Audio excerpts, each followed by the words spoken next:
I'm Jim Grossman. I'm the Executive Director of the American Historical Association and the Chair of the Board of the National History Center, which is presenting this morning's program, which is a National History Center Congressional Briefing on commercialization of space travel and human participation in space exploration. This is the 10th, I believe, Congressional Briefing sponsored by the National History Center. 10 is the magic number to was created 10 years ago by the American Historical Association. And the purpose of the center is to encourage an appreciation of history in business, government, journalism, the public at large.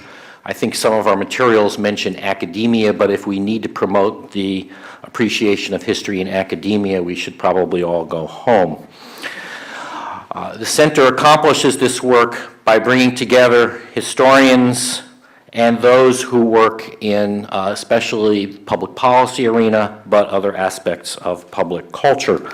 The congressional briefings are probably the most, I think, important things that we can do in this regard.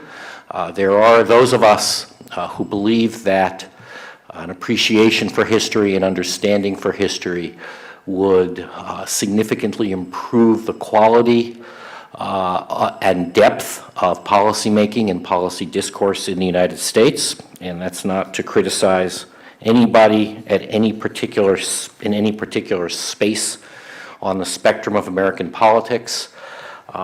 It's basically to argue that it is impossible to either create good public policy, talk about good public policy, criticize public policy without understanding the reasons why certain things are in place, without understanding the context and the significance of historical context.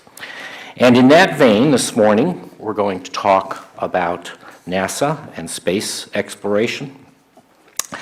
And our chair, I'm here to introduce our chair, who will then introduce the panel itself. Our chair is Roger Launius, who's the senior curator in the Division of Space History at the Smithsonian National Air and Space Museum, which is, I believe, the most visited museum in the United States. We never get tired of saying that. They never get tired of saying that, so it's my obligation to say that, obviously. Roger graduated from Graceland College, I'll leave off the year, I think, and then received his PhD in American Frontier and Military History from Louisiana State University. He's worked as a civilian historian with the U.S. Air Force and as chief historian of the National Aeronautics and Space Administration until about 10 years ago. We're back to 10 again, until about 10 years ago when he joined the Smithsonian as the chair of the Division of Space History at the Air and Space Museum. He is the only historian whom I know of, and some of those of you who know me will know that I know many, many historians. He is the only chair of a division of space history that I know about in the United States or elsewhere in the world.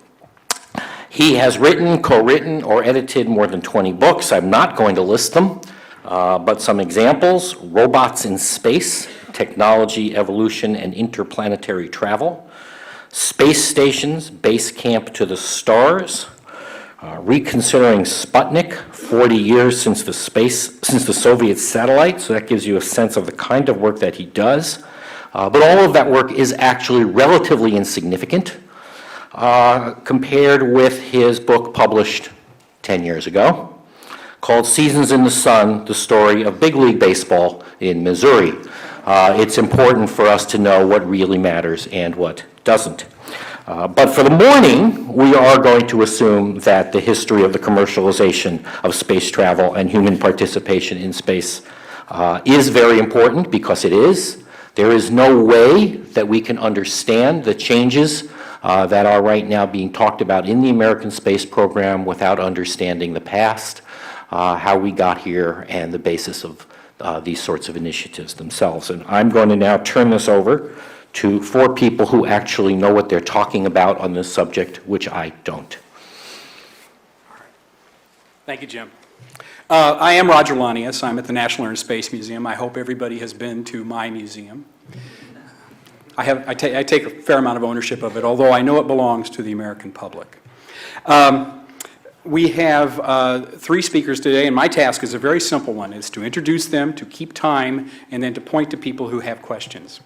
Let me introduce our 3 speakers. They are each going to take 5 to 7 minutes, and I have told them that I will hit them with a spitball or something if they go over that.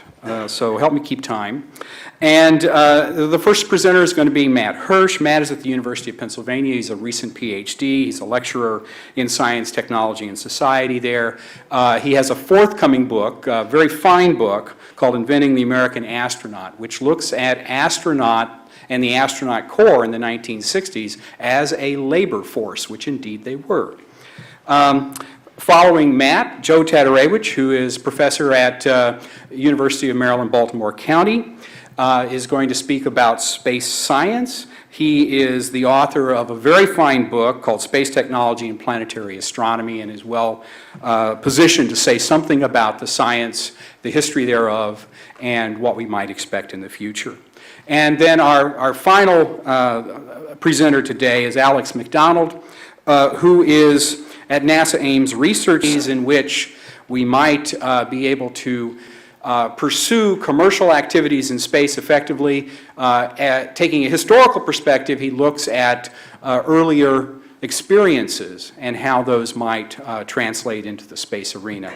So with that, let me ask Matt to begin our presentations, taking 5 to 7 minutes, and then we'll have time afterwards for discussion. Thank you very much, Roger. It's certainly a pleasure to be here today. I think everyone in this room probably shares at least one belief in common, and that is that the study of history can help us better understand our present and make good choices for the future. I think it's a particularly opportune time to talk about the history of human spaceflight, because the United States is at a crossroads at this particular juncture. With the retirement of the space shuttle, the United States finds itself for the first time since 1981 without a reliable means of conveying its astronauts to and from space. This is a kind of environment that the United States experienced before, and I think our study of the past can help us make sense of the time that we're living in right now.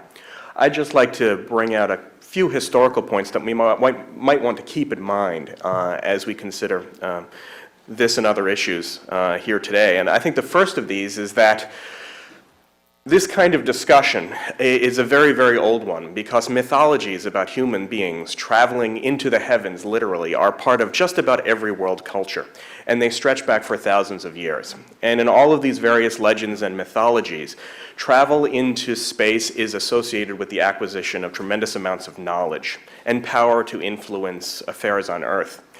And it's probably for this reason that human spaceflight survived the end of the Cold War. We all know that superpower competition motivated the original space race of the 1960s, but we continue sending people into space because we believe that it is important. And human spaceflight has become a kind of national technical infrastructure that has national security and economic, scientific, diplomatic value. It also speaks to our most cherished notions of ourselves as a people who explore. And one wonders whether we can remain the people that we are if we stop doing this. Some other good things to keep in mind: the original space race owed a great deal to military personnel and military technology. The first astronauts were active duty military, as were the rockets that sent them into space. And the early years of the space program were characterized by incremental advances and a very high degree of risk. Spaceflight has always been a very, very dangerous business. During its peak years of operation in the accelerating moon race of the 1960s, NASA lost approximately 1/4 of its astronaut personnel, mostly due to training accidents. Spaceflight isn't always dangerous, but it sort of is if you're doing it right. The other thing we have to keep in mind is that human spaceflight is an extremely expensive undertaking. How much did the moon landing cost? About $25 billion in 1973 dollars. This translates into about $120 billion in 2010 dollars. But we can't really look at that money as money down a hole. 9 out of every $10 that were appropriated to NASA was spent on American businesses and American universities and acted as a subsidy for the creation of a variety of high technology industries, particularly computing and materials. This is a kind of effort that produces benefits that are often indirect and hard to see. What can we say about the future of spaceflight? We're going to hear a couple of different visions of and answers to that particular question. In terms of human spaceflight, one can argue that the only really suitable destination for NASA's explorations is perhaps Mars. This is going to be probably an extremely expensive undertaking, and it's the sort of thing that should probably be conducted in cooperation with other spacefaring nations and not in competition. There's no reason for the needless duplication of hardware, of resources, of knowledge, when this could be pursued as a project for humanity and not merely as one single nation. The idea of international cooperation is something that speaks directly to NASA's original purpose, the discovery, the creation of knowledge for the benefit of all humankind. Something else that we might want to keep in mind as we move forward is that about 100 years separated Columbus's original voyages to the New World and the establishment of the first permanent European colonies in the New World. We are 50 or 60 years into space exploration. While space colonization and space settlement will almost certainly happen, they probably won't happen necessarily within our generation, and they're probably not the responsibility of our current generation. But we can do things to make it more likely and make it possible in the future. And with that, I'd like to conclude. Thank you very much.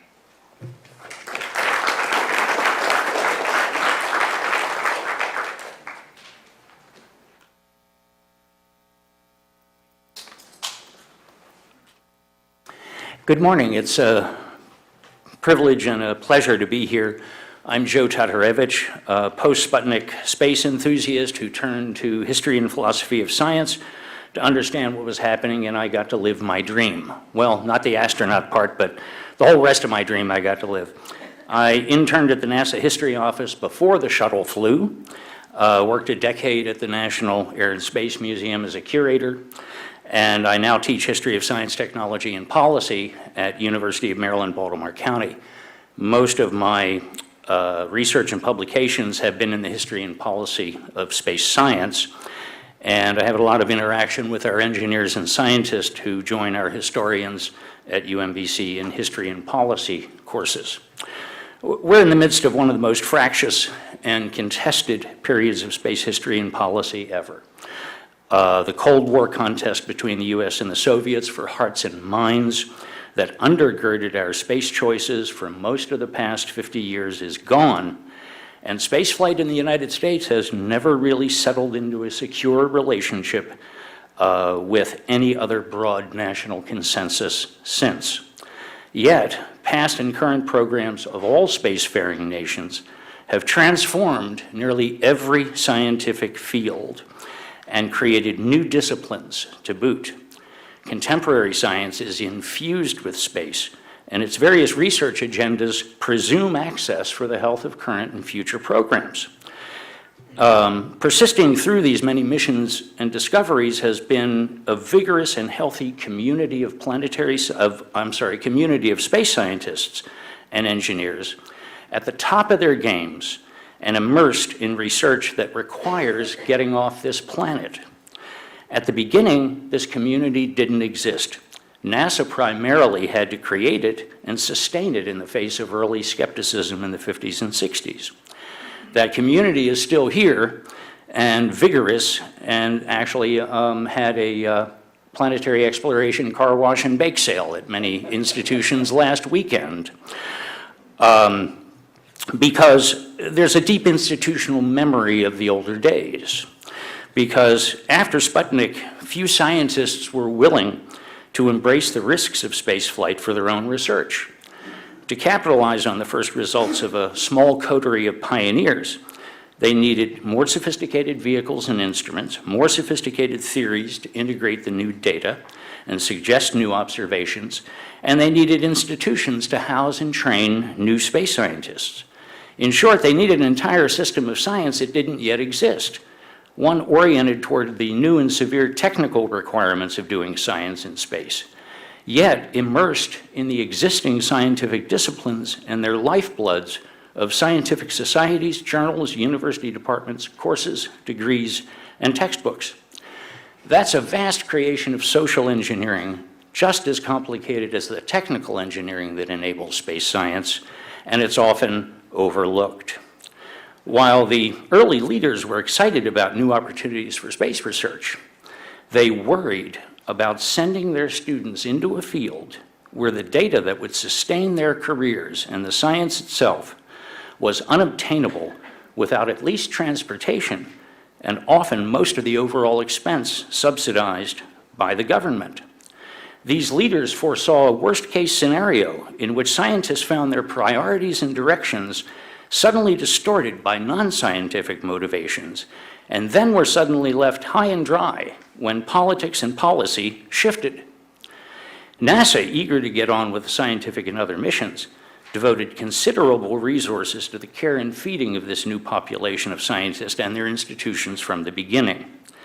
And there are elements of a social contract there between science and government in the late 1950s, early 60s. The community growing was successful beyond belief, and the many missions, large and small, have transformed contemporary science. Scientists have integrated space-based research into most disciplines, and many fruitful new areas and directions of science have developed with access to space assumed. And in the paper which has been handed out, the short one, I cite 3 examples from my own work. I'm just going to hit those high points. First, astronomy and cosmology, the biggest questions about the universe, require access to radiation and light that does not make it through our atmosphere to the ground. You simply have to do space astronomy to do astronomy and astrophysics these days. Second, space physics, or heliospheric physics, requires that particle detectors, magnetometers, and other instruments like that be indirectly and problematically. Without space science, we'd still be trying to figure out the basic mechanism for the northern lights. And now I get coronal mass ejection alerts on my phone. Finally, and what I've worked the most on, astronomers struggled to study the planets from conventional telescopes, reaching diminishing returns by the early 20th century. Only the travels of pioneers, mariners, voyagers, and others allowed anything approaching study of other bodies in the solar system with the same detail and texture as we study our home planet. Before spaceflight, Earth science was one department, and the planets were in another department. Now, Earth and planetary sciences are effectively joined. And in part, that's why there's been such distress recently over a few $100 million in the Mars program, while the NASA budget has survived roughly intact. I think we have a community memory and anxiety going on here about the data being yanked out from under them. So my point is that this huge change in understanding our home planet and in its local and cosmic context is due to no one single mission or discovery. It arose slowly out of numerous ground and space-based observations planned and executed by a critical mass of scientists, engineers, and managers, themselves healthy and self-reproducing. This massive and complex social system for doing a particular type of science, more than any instrument or spacecraft, is the crowning jewel of the first half century of spaceflight. And they are out there right now watching for omens, trying to decide what to study and what to teach, and worried about the long haul resting on a fractious present. Thank you very much.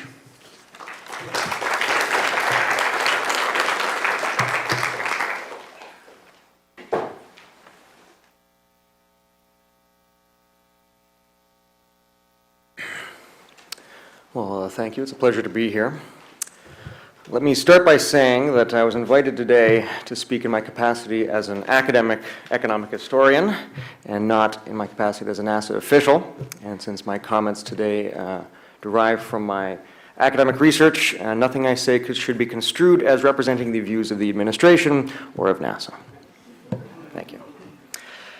So, how should we be thinking about commercial spaceflight and the private sector activity that we're seeing today in the space industry? How should we think about this within the context of our overall historical narrative of the American space program? I'd argue that how you think about these events is likely to be influenced in at least some degree by the time frame that you think of as constituting American space history, by the historical context that you think is relevant for spaceflight. Now, the dominant narrative that we have today is one that starts in the late 1950s with Sputnik, and which focuses on the Apollo program as the exemplar of American space history. This narrative is one that focuses on geopolitical competition, prestige, security concerns, and government-led space exploration. But that perspective, that narrative, is not the only one to consider. And in fact, I'd argue that that narrative actually blinds us to some of the underlying long-run historical forces that have propelled American space exploration in the past and which are driving events today. Because you can also start the story of American space exploration over 100 years before the Cold War space age, and include in that history the development of the first American astronomical observatories, the first conceptual development of spaceflight by American writers in the 19th century, the first American liquid fuel rocketry efforts in the 1920s and 30s, and the first American space company founded in the 1940s. And I'd argue that if you think of American space history within that broader historical context, within what we can think of as a long space age, then a very different narrative emerges. One where, for the majority of its history, space exploration in America has been led by the private sector, and where the trend of wealthy Americans like Elon Musk, Jeff Bezos, and Robert Bigelow devoting their personal resources to the exploration of space is not a new phenomenon. It is a long-run and enduring trend which is now reasserting itself in the post-Cold War environment. I don't have time here for the short version of this history, but let me present three pieces of evidence for the relevance of this long space age perspective. The first is the economic history of American astronomical observatories from about the 1830s to World War II. During this period of time, there were dozens of large astronomical observatories that were built in the US, and with only two exceptions, they were all funded by the private sector, either by individual philanthropists or philanthropic foundations, or by civic communities eager for large telescopes and observatories in their own cities. Astronomical observatories and telescopes were the space exploration instruments of the 19th century. And what's particularly interesting is that if you calculate the modern value of the expenditures made on these instruments by the individuals and private sector organizations, you find that there were over a dozen astronomical observatories that had GDP ratio equivalent expenditures of over $100 million today. Now that might not seem like much compared to NASA's overall budget, but if you look at it another way, it's roughly equivalent to the size of the personal investment that Elon Musk made to get SpaceX started, or the cost of a modest-sized robotic planetary spacecraft. And in fact, some of these astronomical observatories were closer to $1 billion in modern GDP ratio equivalent terms. So we have well over 100 years of precedence for large private sector expenditures on American space exploration. Now, this might seem like an unusual thing to discuss, but in fact, there is a vastly underappreciated intellectual history of spaceflight in 19th century America, and seriously considering the possibilities and practicalities of spaceflight. Edgar Allan Poe, Edward Everett Hale, and John Leonard Riddell. And to give you a sense of how impressive and serious this consideration was, let me just go into detail on one of them. Edward Everett Hale and his brother not only conceived of spaceflight in the 1830s, they came up with an idea for a visually based global positioning satellite system when they were both young students at Harvard.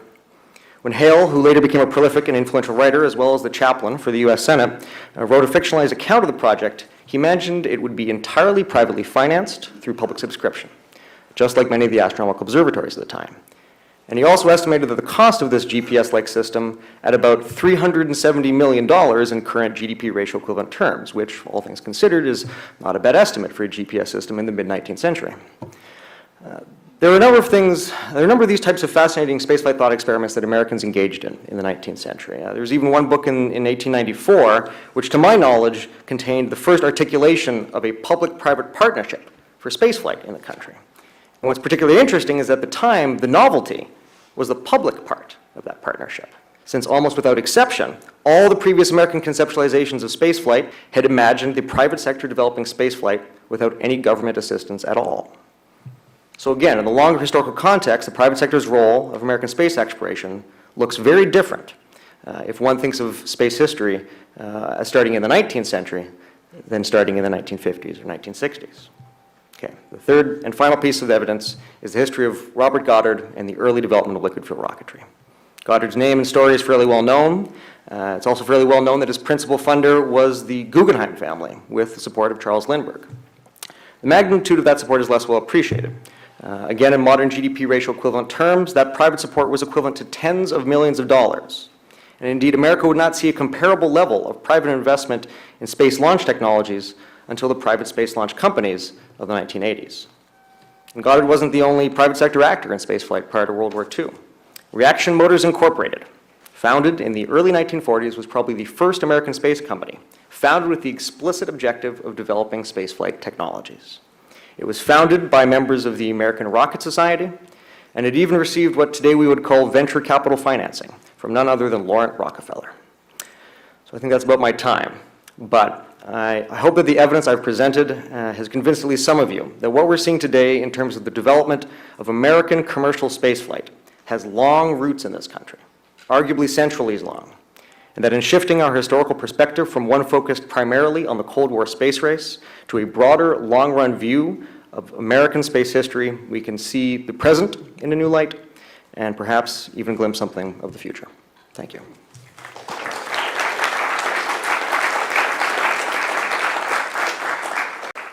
Okay, we have heard three different presentations, each of them saying in different ways with their specific areas that we need to take a long, deep investigation of space history and look at it in a different way, and we'll come up with different approaches.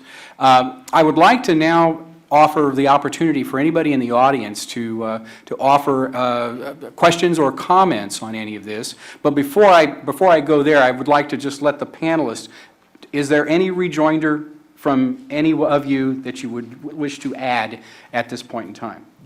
No. Okay. All right. Any questions or comments? And if you don't have any, I will be talking, so that's always scary. Yes, Don. Can you talk a little bit about what the resources are for historians studying history? Certainly.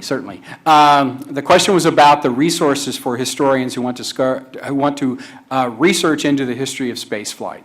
I spent 12 years at NASA as the chief historian, and I'm most familiar with those materials, but there's obviously government records that span beyond NASA, go into NOAA, the Department of Defense, a variety of other organizations that are engaged in this.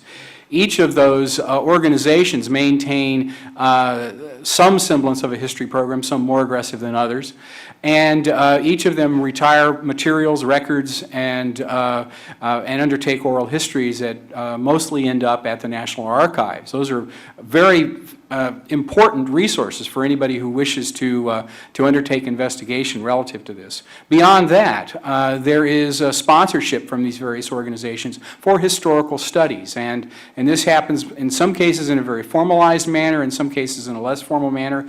NASA, for instance, sponsors, and I should say that in the context of this particular briefing, an annual fellowship that is offered through the American Historical Association for historians who wish to undertake studies relative to the history of air and space. So those are some of the possibilities. There is, beyond that, less formal sorts of arrangements, internships and whatnot that one can tap into, as well as these materials, records, and hopefully insights that come from that. Yeah, Jim. I wonder whether the panelists could comment a little bit on what's at stake here, especially in this emphasis on the distinction or the relationship between the long space movement and the Cold War context.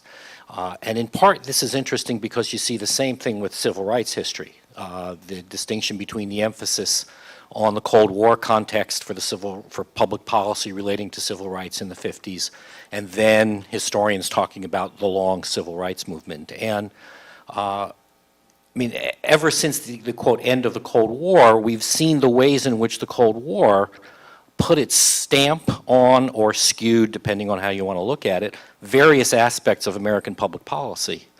And certainly space policy has that there. So I'm just kind of curious as to what's at stake in these different ways of looking at sort of the long history of imagination and entrepreneurship on the one hand, and that jump in the graph that is due to the Cold War on the other.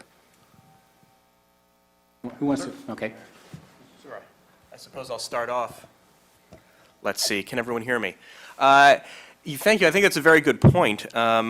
It's worth saying from the get-go that space exploration, and in particular human space exploration, is something that Americans do extremely well. We've been remarkably successful, and we think we have justifiable reason to be very proud of our accomplishments. It's also true that infrastructures that are developed to do this are very difficult to build up again once you've gotten rid of them. We find ourselves often in the space community wondering what might have happened if we had retained some of the assets that were developed in the Cold War that probably had a little bit more life expectancy with them with regard to their capacity to explore. When we're thinking about spaceflight, and what every presidential administration since Eisenhower has thought about, is the fact that this seems to be part of the American legacy, and one must be careful how sharply one cuts down to the bone when one is talking about reducing one's hopes and ambitions, because these are technologies that will produce their value, not necessarily in a year or 5 years or 10 years even, but in a generation. Forcing us to take a long view of where we see this technology in our future, especially since in all kinds of ways that we can't necessarily see or appreciate, we're all almost completely dependent on technologies that involve access to space. I think we've lived inside the Cold War so long, we can hardly think outside of it, and it's going to take another generation to begin to see those structures for what they are. And some of what I see in the angst over space policy and especially space science is almost a knee-jerk reaction to a Cold War context. You often hear people say, gee, I wish we had another Sputnik to kick them in the pants and get us moving in a competitive way. But as we've heard, the classic American model of funding has been entrepreneurial. And in a certain sense, you might look at Sputnik as having diverted the United States into a more of a government model than it might otherwise have gone in the absence of that shock, that competition, and the whole Cold War struggle. I'm curious as to the reaction of my colleagues to that notion. Yeah. I'd certainly agree. Question of what's at stake is a really significant and large question. And I think, in all honesty, that what's at stake is the future of the American people in space. It's a question of whether or not we're going to have a capability for the people of this country, without necessarily the assistance of the government, to be able to actually go into space. And that is a potential future that was seen indeed in the 19th century, and it was expected. And the Cold War certainly changed that perspective. And what we're seeing today, I think, is a return to that view, that the American people who have a specific, destiny with regard to the expansion of the solar system. Again, that is a particular perspective that some communities hold, but that's how communities move into new areas. And I think that's one of the things that's frankly at stake. Roger? Let me just add one thing to this, and then I'll call on people. One of the things we're kind of dancing around here is the whole issue of human spaceflight. And the various missions that are undertaken in space, the vast majority of those are not even being questioned by anybody. We might debate, as the scientists are doing, whether they should go to Titan or Europa or undertake this mission or that particular mission and on a particular schedule, and what sensors should be on the spacecraft and things of this nature. But nobody's questioning at all the rationale for engaging in those kinds of activities. The one area where there is that questioning is in the human side. What is the purpose of human spaceflight? And we are now at a juncture which we have not been at since 1972, really. A little before that, perhaps, at the point that NASA decided that the Apollo program was going to end, that they were going to retire that technology, and then seek to move on to something else. That was the other cusp in time in which those kinds of decisions had to be made. In the early 1970s, in the Nixon administration, there was no question on the part of many people inside of the administration, as well as much of the American public, that we needed to engage in human spaceflight activities. It was still a part of the Cold War context. It was something that we had achieved a measure of pride at home and prestige abroad with, and so we carried on at a level to develop a space shuttle that would replace that and continue that human component. Earth orbital activities, we have now retired that shuttle, and we find, I think, that there's a number of people who are asking themselves the question, what do we do now? And if you talk to people inside the space community, there's no question that we carry on. But if you talk to people on the outside of the space community, you kind of have to, you kind of get a sense of shrugging shoulders and saying, why are we doing this? And there are not necessarily clear, rational, easily articulated, and most importantly, easily understood reasons for that. That is, I believe, the core issue today. Yes? I was just curious,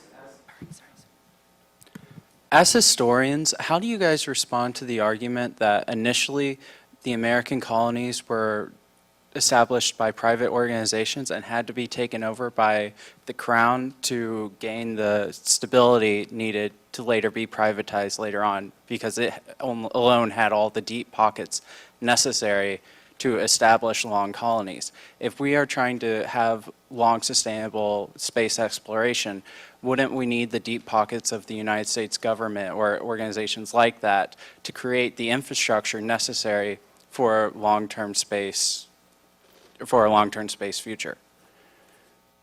I can address that, but Alex, it's kind of in your goodness. strike zone. All right. Well, let's just take the Virginia colony, okay? How was the Virginia colony established? Now, this is not my area of historical expertise, so anyone who actually does know a huge amount of American colonial history, please stop me. But that was actually pursued as a public-private partnership, right? The land that was granted by the state, right? There was actually a royal monopoly granted to the Virginia company, right? Who then raised the funds to go and establish that colony with royal support. Now, the business plan that the Virginia company initially had, which was to pick up gold off of the ground, did not ultimately come to pass, and so they ran into a number of problems. But the notion that inherent in that colonial movement was a public-private partnership, I think, is something to keep in mind. It was neither solely governmental, nor was it solely private. It was inherently a partnership. Just to add to that, one of the things that I think we have seen in a lot of big enterprises, whether it be colonial activities in North America or other places in the world, as well as in other entities, and I can point to things like the Transcontinental Railroad and so forth. The government is very heavily involved in that process. It may not be bringing all the money to the table. It may not be the sole authority on any of this, but it clearly is necessary to the process, and it has happened over and over and over again. And I love to point to things which I know better, like the rise of aviation in the United States, where there is obviously a very heavy private component, but generally speaking, there is this relationship that has existed over time in all of these entities. Yeah. Let me help answer that question in one other way too, which is that if you take your eye off of funding, what the government did at that time was establish the regulatory framework. And that's the essential part of that public-private conversation. So, for example, Virginia establishes basically the basis of a slave code fairly early on. One of the things that you needed in the exploration and grant, remember, the land was not the Crown's to grant. they had to move somebody else out of that space. So there's a certain military context. So the significant part of the private-public partnership in the case you're describing is probably the regulatory frame that's set, the regulatory and military frame that's set by the imperial government in London, as opposed to the specific capital requirements and funding. So maybe that helps a little bit with your question. Okay. Other questions in the back? I think it was 2 years ago or in 2009, the Chinese somewhat controlled deorbiting of one of its dormant satellites as a potential Sputnik-like event. The other comment is related to, I forget which one of you said, that current generations may not be responsible for much of the near-term next generation of human spaceflight. So in that regard, you know, historians often will look back at a block of time and it's so compressed. 100 years becomes, you know, a chapter in a book. Is it possible that we may, given that the relief of that, sort of taking the pressure off, retooling budgets, taking some of the pressure off human beings to feel like they've always got to be personally there. How I relate this is the development of total immersion technologies, virtual presence. Eventually, we may have sensor capabilities. These kind of things are being developed more in the entertainment world, but also in telemedicine, remote battlefield triage-like things. Is it possible that we could reprogram budgets now to dovetail with current technologies that are leading into this virtual environment where we could literally create an absolute virtual immersion environment where humans could do spaceflight, but in a ground-based, like unmanned vehicle environment? I mean, you can look at biofeedback in all sorts of training environments, and they read the same as you do if you're dealing with a critical environment in flight. So I wonder, might historians look back and eventually see a 100-year break for humans, retooling budgets, bringing them together, we focus on the commercialization, the development of new technologies to give us that edge and that feel, but then once we've got it right, we then do it again in terms of human beings actually going. I realize it's blasphemous, but is there any talk of a school of thought out there like that? Anybody want to respond? Yeah, I mean, there's a significant school of thought. Actually, my doctoral dissertation supervisor insisted that we would only explore space through black clouds of sensors that would go out into the cosmos and collect data and pipe that right back to us. It's something that Fred Hoyle had talked about in the early part of the 20th century. What hasn't happened, though, is people have not given up that intrinsic motivation for being there. And that seems to be a very robust cultural phenomenon. People want to go. And when it comes down to a question of intrinsic motivations that people have, if they have the resources to do it and are able to do it, they're probably going to go do it. And that's exactly what we've seen. This long space movement is really the product of the people who believed so fervently that they wanted to go into space, that they essentially moved heaven and earth and finance and government to make it happen. And the question is that cultural phenomena going to stop? And the reality is when I look around at the field today, I see that desire as strong as ever. People who are putting their own money on the line and looking to make that happen. So yes, I imagine some people will explore the cosmos through remote sensing networks and computer data. I also think some people are just going to want to go. Okay. Matt? Please. Go ahead, Matt. I would just add briefly, I think absolutely the unpiloted craft are of tremendous value in exploration. There's a longer-term justification for human spaceflight, and that is that humanity won't survive as a single-planet species, in which case the eventual extinction of the Earth as a habitable place for people will necessitate our traveling to other places. As for your remark regarding the Chinese space program, it's certainly very interesting to watch. Whether it will be a reason for increased funding or increased interest in American human spaceflight, I can't say. It largely seems to be recapitulating the achievements of the Soviet space program of the 1960s, but it's certainly something very interesting to keep tabs on. Okay. Did you want to say something, Joe?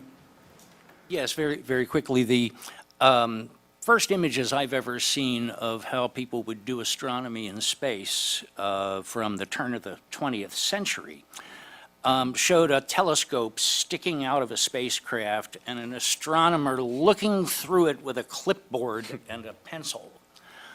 Now, that's all very quaint, but as of, I think it was 1973, as what became Hubble was being conceptualized, they anticipated returning exposed film from the telescope because there was no serious imaging detector capable of doing what they needed. Of course, charge-coupled devices came out of Bell Labs. Things were shifted around to those, and they're in every one of our cameras now.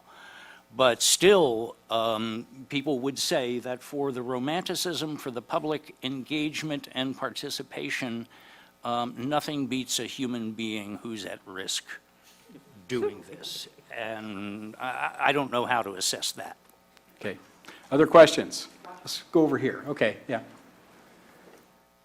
Hi, Luke Idziak, Potomac Institute for Policy Studies. So the Google Lunar X Prize has a component in it where the team that can image one of the Apollo landing sites gets a bonus, $1 million, I believe.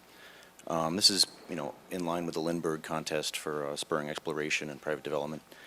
Could any of the panelists speak to possibilities and ramifications within the private sector for funding historic preservation in space, not just on the lunar surface, but in orbit as well? That's a really good question. The question had to do with private sector funding for preservation of historic objects in space.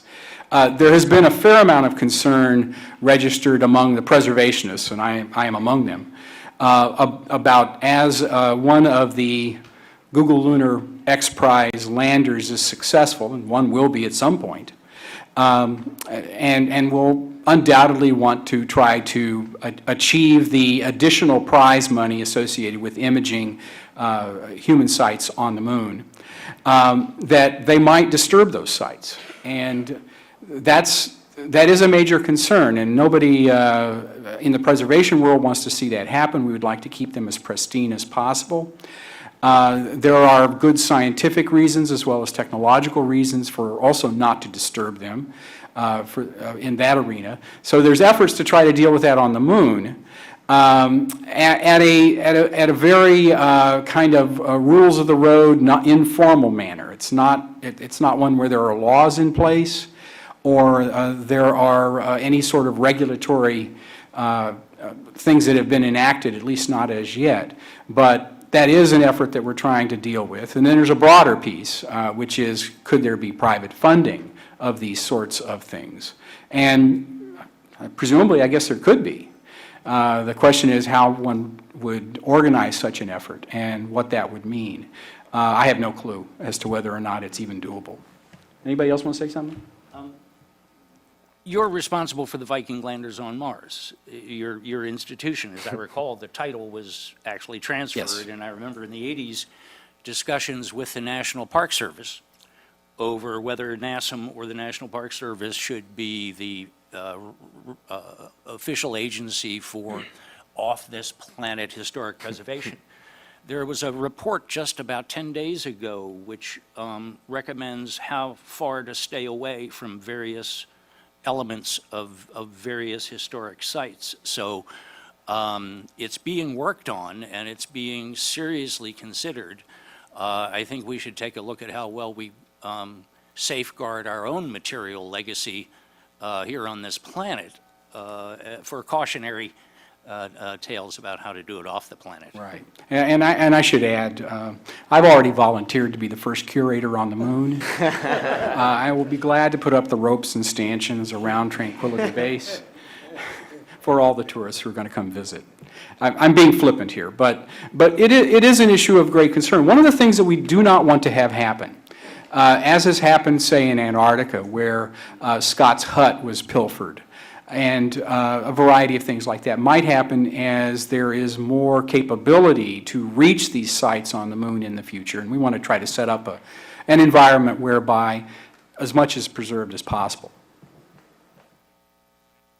Okay, we'll go to the gentleman here. I was wondering, you mentioned, this is mostly to Mr. MacDonald, Mr. Tatarewicz, space exploration in the early 20th century with people like Carnegie and et cetera as the funders, were they looking for profit or for the exploration side? Because the way I see it, current entrepreneurs like Elon Musk and SpaceX, Orbital Sciences, they're all providing services for paying customers. Or if you look at the tourist side, Virgin Galactic, Sierra Nevada, those are services and they hope to eventually generate a profit. Do you think that the government and NASA can leverage private companies to do exploration side of the picture? Thanks. Well, that's a really good question, and I think it gets to one of the core issues that we don't talk about enough, but is critically important, which is the question of motivations, right?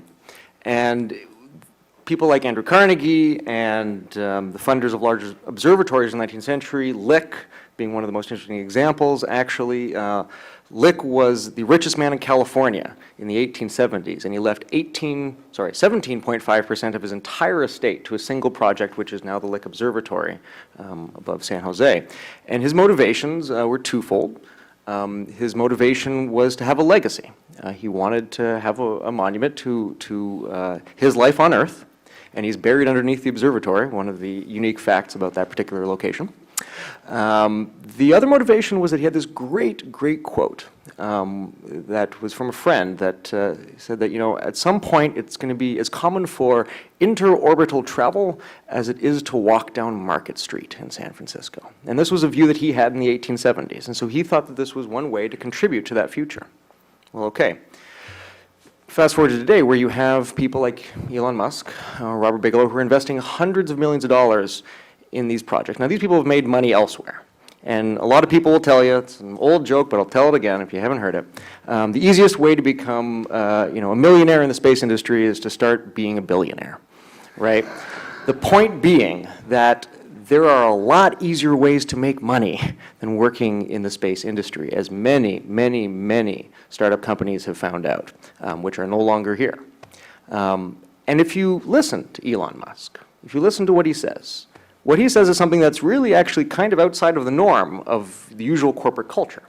What he says is that his motivations for starting SpaceX is because he wishes to make humanity a multiplanetary species and to set up a new place for humanity on Mars.